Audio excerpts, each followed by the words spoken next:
Évangile selon Matthieu, chapitre 28. Jésus s'étant approché leur parla ainsi. Tout pouvoir m'a été donné dans le ciel et sur la terre. Allez, faites de toutes les nations des disciples, les baptisant au nom du Père, du Fils et du Saint-Esprit, et enseignez-leur à observer tout ce que je vous ai prescrit. Et voici, je suis avec vous tous les jours jusqu'à la fin du monde.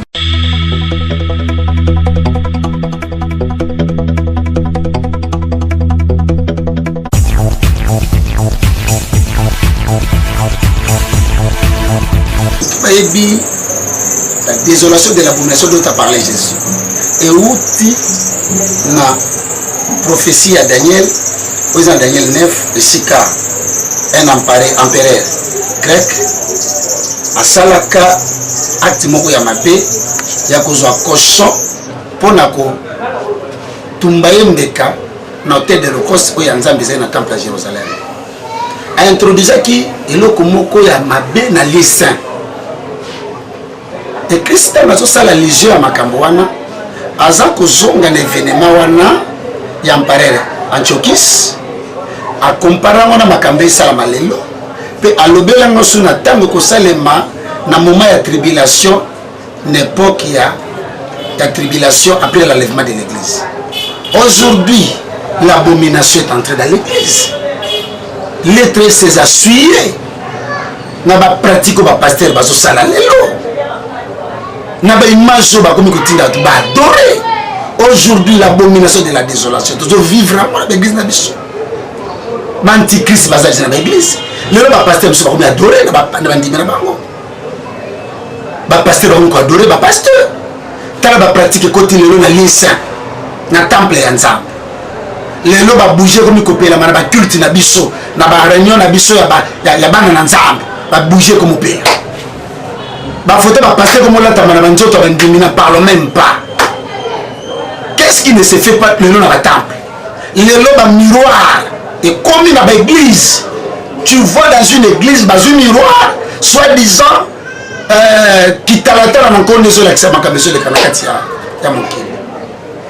le temple est suivi. À cause de ce qui se fait aujourd'hui, à cause de la match pour la pratique, on va salir dans un de côté ici. Et c'est la chose qui montre que le Seigneur Jésus revient. Si l'église ne se réveille pas, à cause de la pratique, de l'image, on va adorer, on va pratiquer l'erreur de l'église. On va faire l'ensemble de l'antichrist, on va envoyer le diable, on va continuer les saints. Voilà la chose que nous avons dit. Nous avons voulu réveiller la mémoire des enfants du Seigneur, la conscience des chrétiens. L'église est une église à côté. Nous devons revenir dans les Écritures. L'abomination est déjà là. Le temple est souillé par des hommes de Dieu, par des faux prophètes, par des faux prédictions, par des faux prophéties, par des faux prédications. Et l'autre, lorsque vous voyez l'abomination, bota ezali base ya société nabiso. Toute nation c'est une société humaine. Base na yango ezali bota.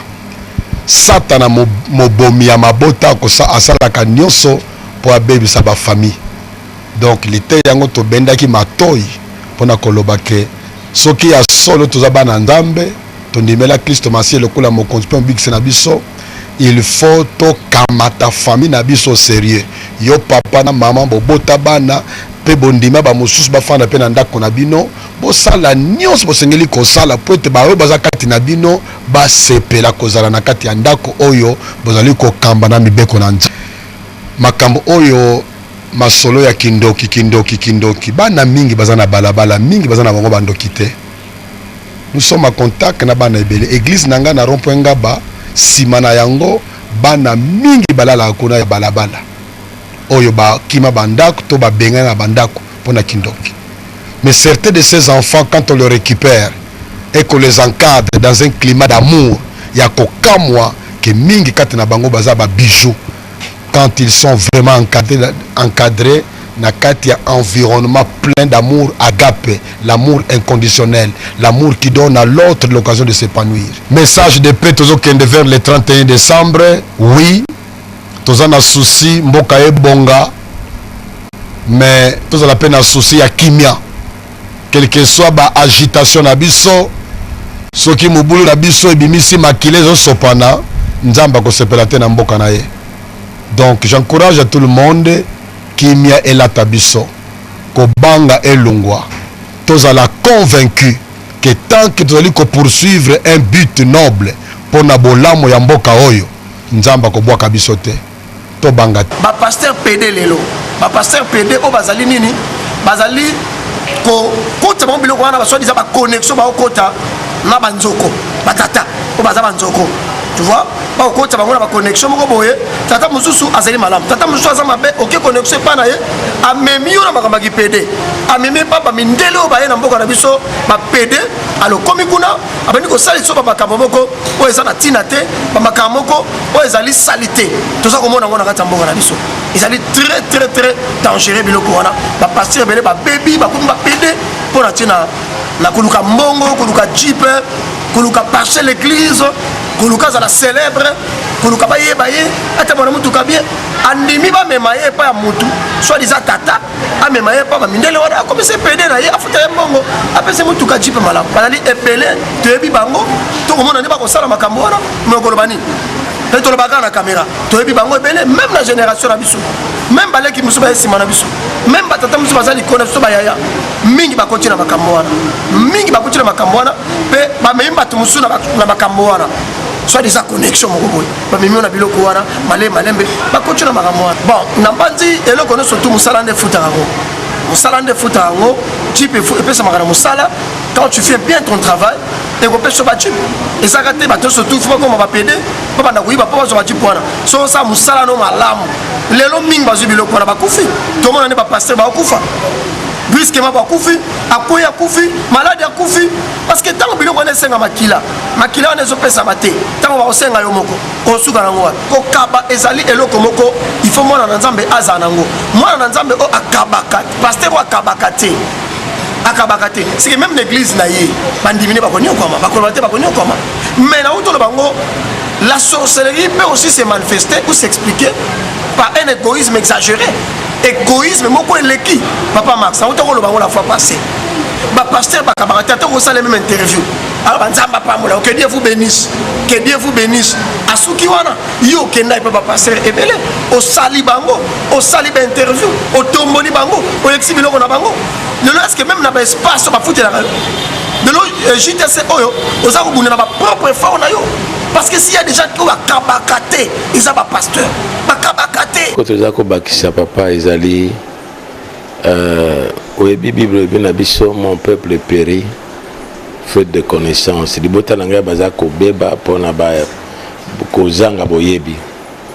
Kozanga boyebi na ndenge nini. Toyebi makambo ezako leka place ya lingomba na kati na mokidoyo. Omoni ba discours bokili bazako pesa lingomba eza yango te.